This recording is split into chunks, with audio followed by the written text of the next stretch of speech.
What's going on YouTube? This is Brandon with Tactical BS coming at you with another video. Today we're going to kind of do a video that I similarly did before.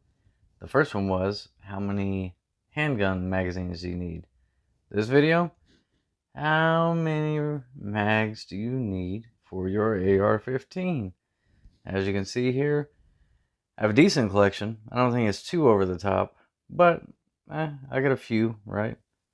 Stop the camera from jumping around. How many do you need? Well, question's up to you. Answer's up to you. For a while, anytime I found mags on sale that were a good deal, I would just buy a few of them. Okay. As you can see, I have various mags. Got like a hex mag.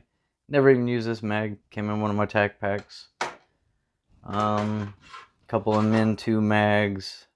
I don't remember which box. Got those in a subscription box.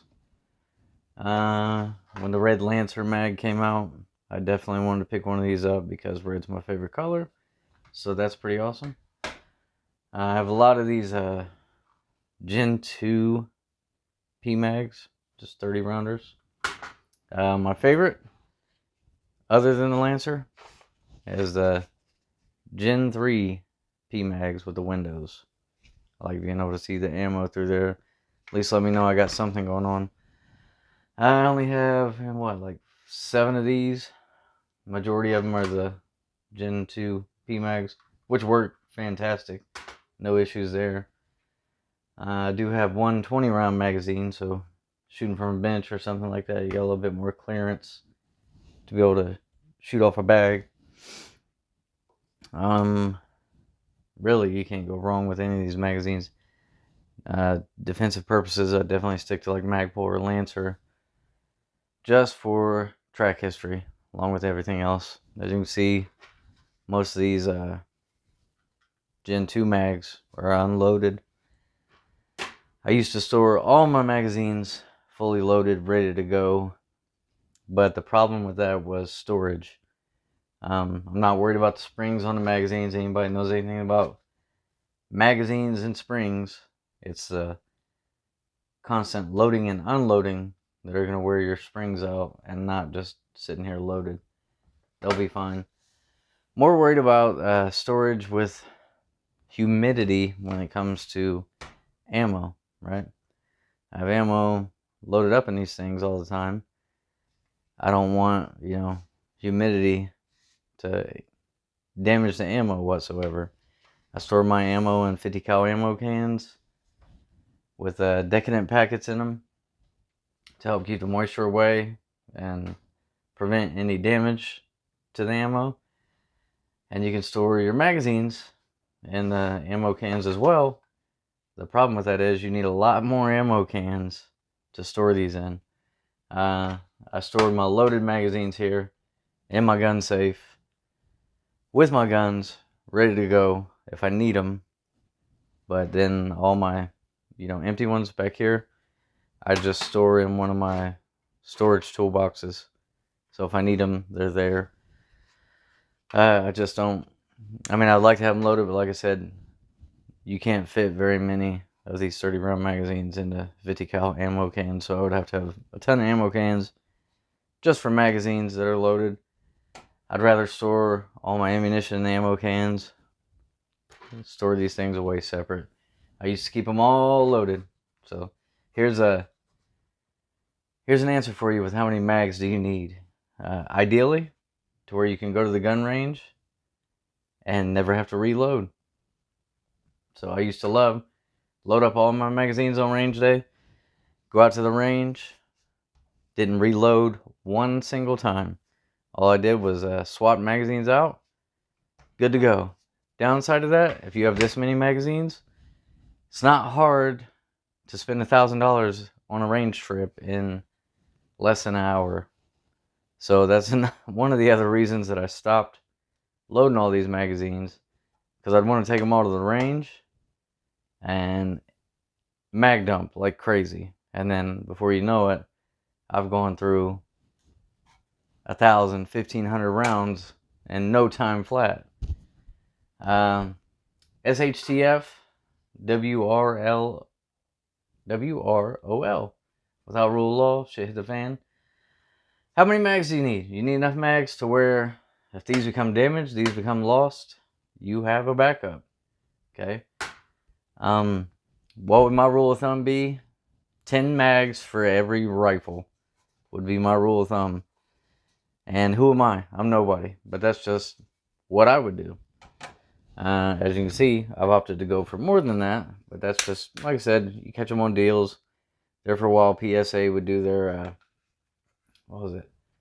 10 of the Gen 2 P-Mags for 80, 90 bucks, something like that. And then talks of mag bands and all that stuff popped up, and the prices jacked back up, and all that stuff went through the roof. So, you never know. I've seen these things, post Sandy Hook going for $100 a magazine, which everybody was pissed off when they seen that. Rightfully so. Who wants to pay $100 for a magazine?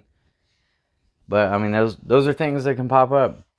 Potential mag bans. We're going through a lot of different scenarios right now with the receiver frames and receiver rules and the pistol brace ban, all that stuff. They're still fighting the bump stock ban. Now we got force reset triggers and stuff. All of that stuff can happen. So you wake up tomorrow and 30 round AR mags are banned. Are you going to be happy with the amount of mags that you have right now? I would be okay with what I have right now. But I wish that I would have bought a case of 100 in that case, right? I'll probably never wear all these mags out in my lifetime. But you never know. And these are a consumable. They do have a lifespan. The springs can get wore out on them. You can get replacement springs. But who's to say, they go to ban these things. They might say, you know what? We're no longer going to allow you to replace the springs either. They might ban the springs to repair them. They're polymer. Very, very durable polymer. You've probably seen videos of people driving over these with pickup trucks and stuff. They're durable. But they can't be broken. Anything can be broken. That being said, then I also got the Magpul 60 round drum for the AR-15. More like a novelty for me. The same as a force reset trigger, something like that. Or hell, even a full auto gun. I don't really want either of those because ammo's expensive. You go out and start mag dumping in full auto and all that stuff, you're just blowing money, right? And they really have no tactical use other than maybe providing cover momentarily. Fun to shoot, don't get me wrong, completely fun to shoot. Especially if you're not the one paying for the ammo. But for real life use, full auto, nah, I don't see it.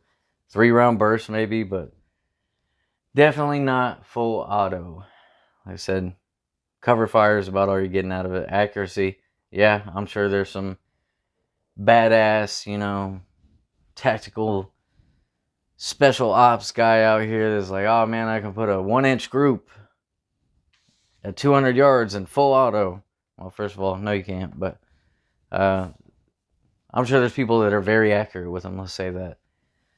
So props to them, but yeah, for me, I don't need that, and I'm not a FUD. You can see I got all these magazines and all my ammo, all the different stuff I post on my channel. Definitely not a FUD. It's just not something for me. You want to own it? Cool, man. You got the money to go buy a full auto M4 or M16, whatever. Go for it, bro. Like, more power to you. If I was a millionaire, I'd definitely have one. Don't get me wrong. I'd have a lot more ammo than I have, and maybe it wouldn't break my heart to go shoot it all. But I'm not. So I got what I got, and I'm content with it. So, answer. How many mags do you need for your AR-15? Like my handgun mag video, that's entirely up to you. Your opinion, you're right. You think you only need one? I'd say, man, you should probably get another one. But, I mean, that's your decision. Like, for me, 10 at a minimum. At least 5 ready to go. I would say 7 ideally.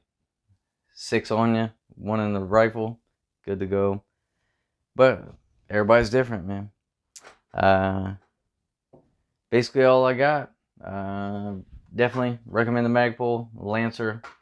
I'm into. I've not used these, but I have used a couple of the extended mag Min 2s in my Glock 19 and my AR-9. They seem to work fine. Hex mag, not used this one either. I've never used any hex mag, so I can't speak anything about those. Magpul, good to go. Even the drum. So don't forget, if you like my videos, like and subscribe.